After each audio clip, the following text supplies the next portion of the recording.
పింఛం విప్పిన వెలిగి మల్లే తొలకరి జల్లుల మేఘం మల్లే అలజడి హృదయం మాడిన కూచిపోడి రంగుల దిద్దిన బొమ్మకు మల్లే కవితలు వత్తిన పుస్తకమల్లే సంతోషంలో ముద్దుగా ఈ అమ్మాడి ఆరారు ఋతువుల అందం ఒకటిగా కలిపి వింతలు ఏడు పక్కకు జరిపే కొత్తగా పుంతలు తొక్కెను ఈ అరవిందం అమ్మమ్మో తాండవమాడే కృష్ణుడి నుండి వేణువ గానం తీయగ పండి రాధకు ప్రాణం ఉప్పొంగే ఆనందం.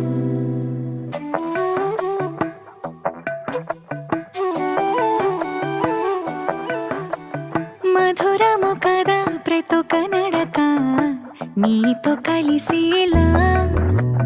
తరగని కథ మనదే కనుక మనసు మురిసినిలా